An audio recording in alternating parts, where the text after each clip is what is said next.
I have never talked to state legislators before about any laws.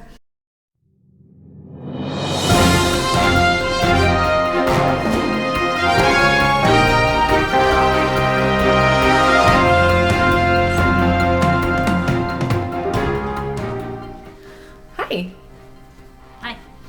So I am Victoria Collier. I am a licensed attorney in Georgia, as well as a hemp farmer that's licensed, and I was a hemp processor in 2020, but I'm not a hemp processor in 2021. Aww.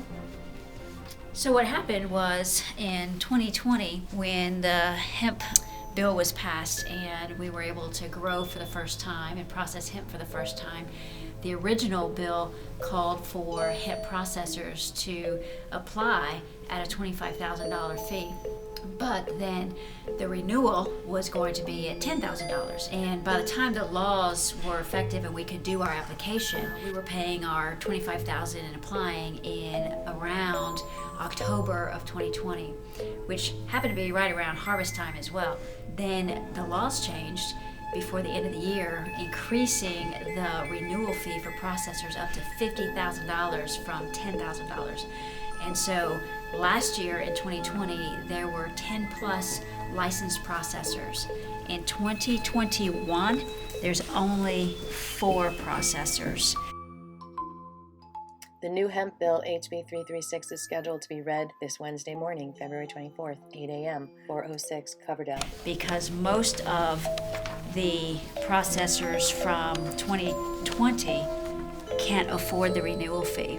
And I believe John Corbett said 32 applied that first year as well. I guess they never made it. Well, either they didn't make it or they didn't publish their information, because I know that on this list there's only 10, but I know that at least there were 11. So I'm not sure how that works. What I do know is that of this list of 10 that was published in July of 2020, there are only 4 processors now that are approved for 2021. And one of them is brand new, so they paid the initial $25,000 fee. Another one appears to have just changed their name by adding the word Georgia in front of it, which means that they wouldn't have to pay the renewal fee of $50,000. Instead, they would pay another initial fee of $25,000. And then there's 2 processors from last year that renewed at the $50,000. What's interesting though is that the majority of your processors from 2020 who had contracts with farmers to buy their crops so that they could be processed, they are not entering into contracts this year with any farmers.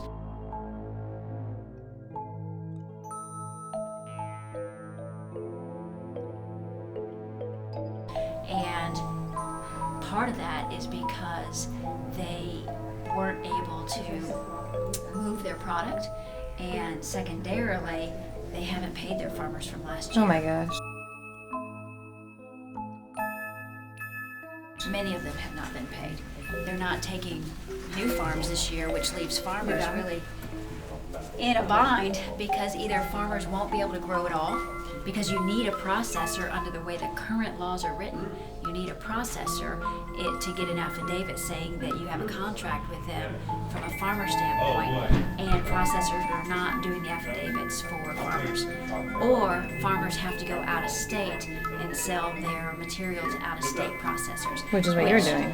Which is now what I'm doing, is I'm sending my biomass to a processor out of state, mailing it through the U.S. Postal Service, and sending all my money to another state instead of keeping that money in Georgia where it could be most beneficial for our citizens. Exactly. So it essentially, that change in the law, squeezed out all the small businesses, and the only ones that are left are people who had large investors and want to dominate the industry and don't really care about the true effects of hemp and the farmers. So with that in mind, right now there's a House bill introduced, 336, that is making some changes to be more in line with the federal laws, But what hasn't changed yet in the proposed new bill is the processing fee that was increased to $50,000 upon renewal. And also, still, it's unclear as to whether farmers need an affidavit from the processors, because they indicated in certain lines where they were taking that out, but yet complementary lines of the bill, it was still in there. So that's very unclear. And it's going to be unclear to processors, it's going to be unclear to farmers as to what the expectation is. And certainly I think it'll be unclear when the Department of Agriculture is implementing the rules.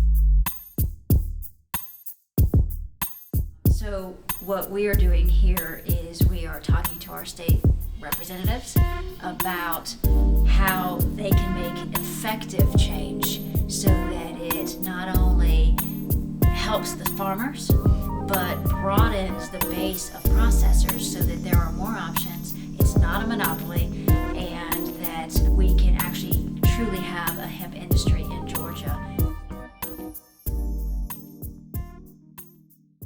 Moreover, we're also talking with them about changing the testing requirements to reduce the fees of testing and yet have more stringent testing so that our products are quality products and not just Polluted with heavy metals. polluted with heavy metals. Exactly.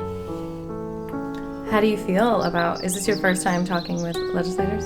Actually, it's funny that I am a lawyer and have been a lawyer for 19 years, and I have only been to the state capitol one time, and that was to take a tour with my children. And I have never talked to state legislators before about any laws. So yes, this is my first time.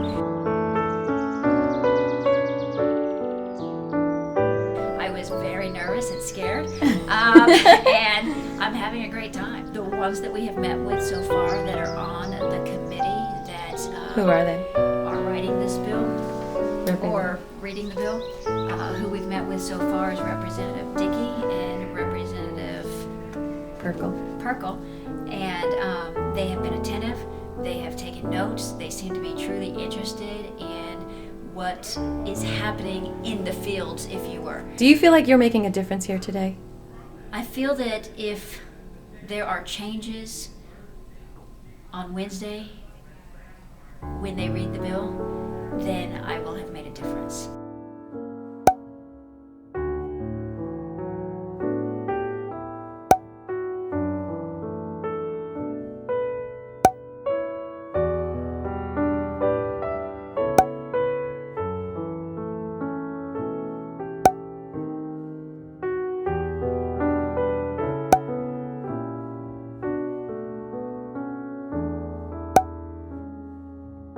I think that being here has changed me, and therefore I'm still making a difference.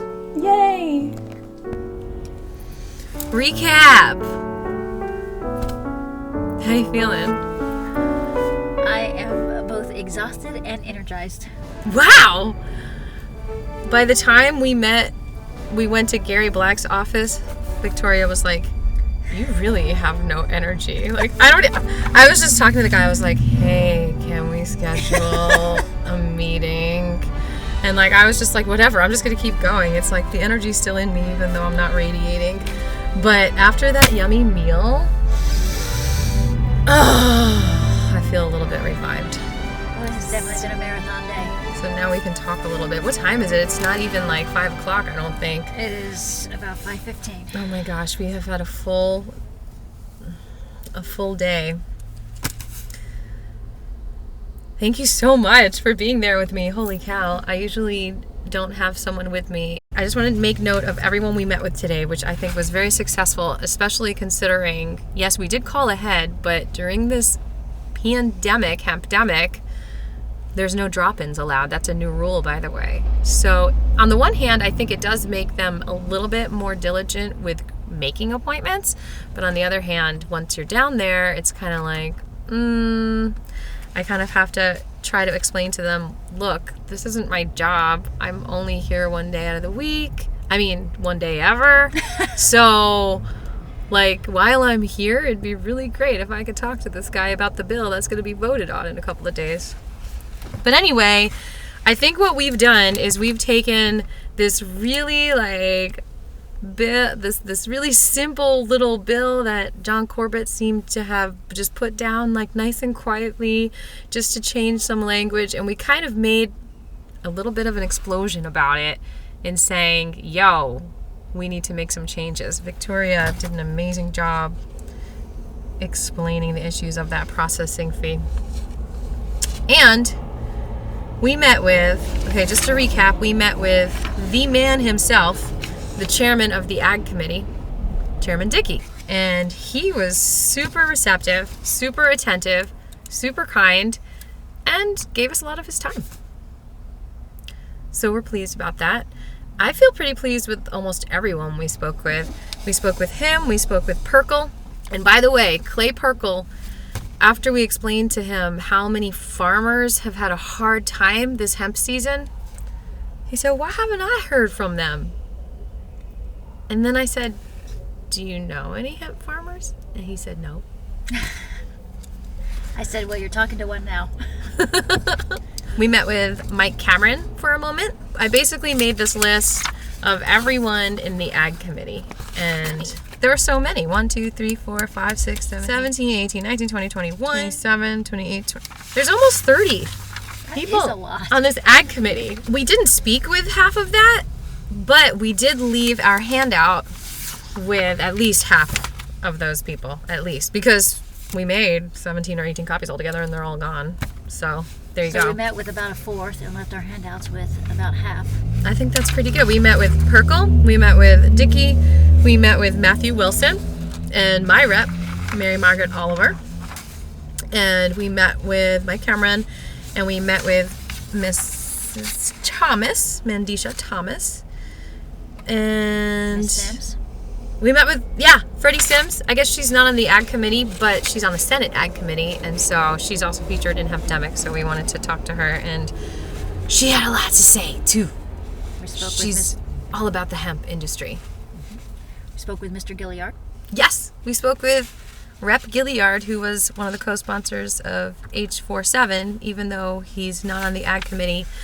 He's in the know right now. So that's a lot. We spoke with a lot. We had a very successful day. I think that that's more than I speak to on average. I think probably on average when I go down there, I get to talk with 4, if that, or even 1. So this was a huge success. Like I don't know how we did that. We spoke with a lot of people. I think Rocked it. Yeah, we really did. I think It it's must be the no drop-in requirement. It must be.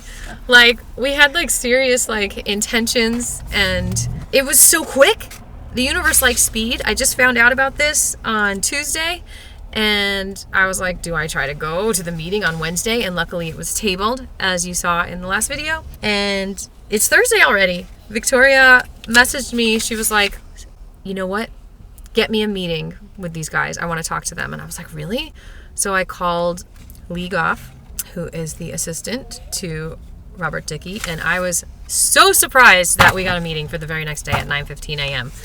But hey. And that started everything. That started everything, and she even said, this is not a bill to be contested. I don't even think there's going to be public comment. It's just about changing the federal language. And I said, we can change other things. And there will be public comment. Yes.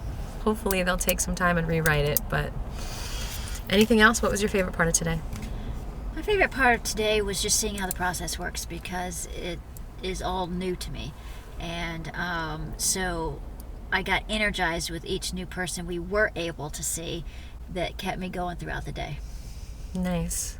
It sounds like some conversations are going to be had with John Corbett, even though we didn't get a meeting with him, because he's really the lead sponsor and he's really the one that can make some changes here. We can only hope.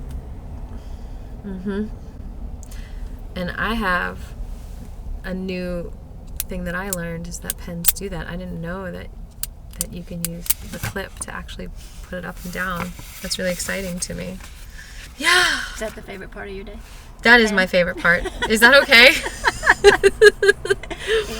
There were so many nice office assistants too that were just so pleasant, that helped us make copies and that helped us, leave things for people to read. Who were genuinely interested in hearing about hemp and CBD. Yes, we had long conversations with some of the office managers about what hemp is. And we learned also how many people there at the Capitol are actually using hemp Yes. and CBD Yes. already. Yes. The stigma seems to be pretty gone, to be honest. And I don't think we're asking too much in these changes. I mean, one of the things that came up was that instead of just reducing the fee, we can possibly do a little, what do you call it?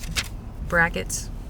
Yes, different categories to be processors. So big business pays big dollars, small business, mom and pop shops pay more appropriately based on the expected return, based on the size of equipment that they use and can produce per year.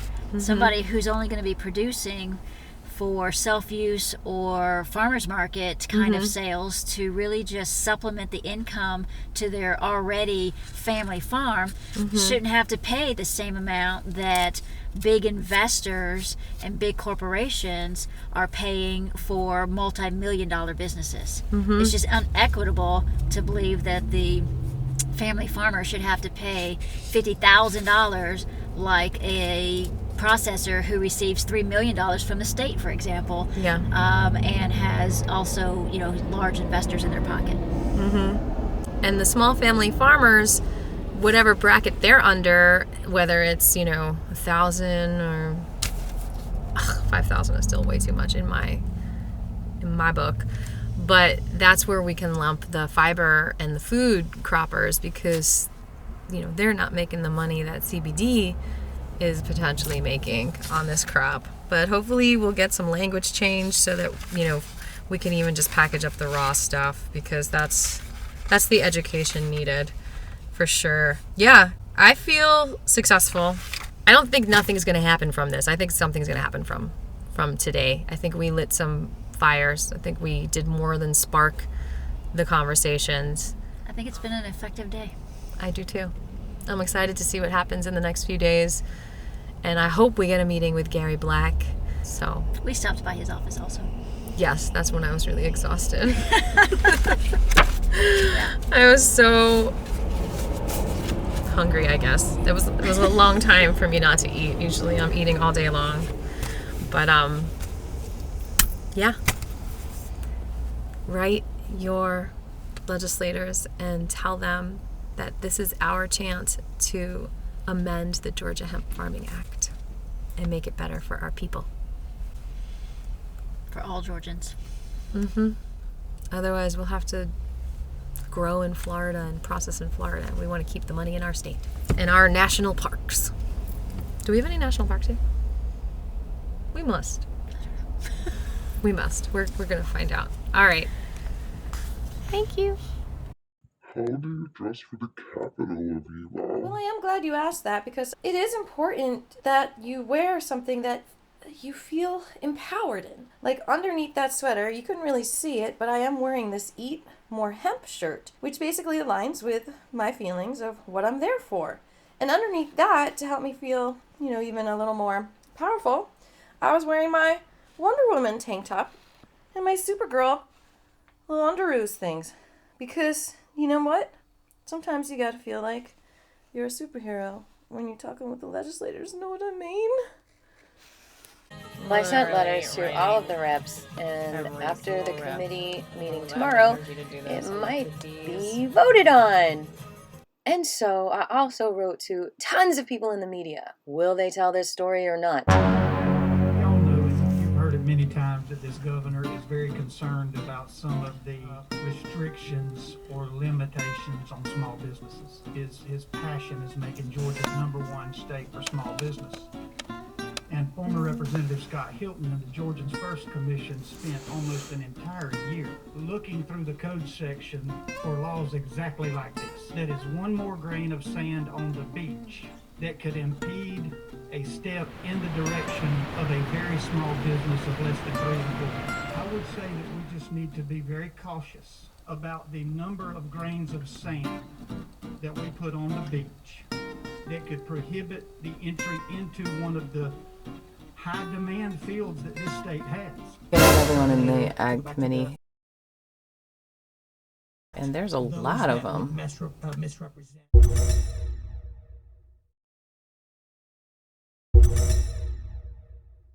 It's a hemp revival for our own survival. It's a hemp revival for our own survival. We have lost so much because of hemp prohibition.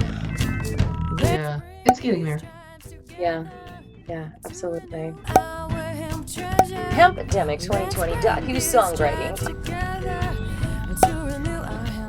You will find out more about how HB 847 was passed and the issues it presents for Georgia hemp farmers, processors, businesses, and you. Tell me what the difference between marijuana and hemp is. Well, fact that we allow the processes, as legislators, our district sent us here to make decisions. Sound decisions. Trying people to go out in the field, check those THC levels. I'm very healthy when it comes to my physical because of CBD. Something wrong about that. I didn't want to grow 1,000 plants per acre. You're absolutely correct. We're shutting down our processing company. You are? Are you laughing with me or at me? Please hang up and try again. I love this country. I don't understand. Remember the little guys. That's right, Scribbles.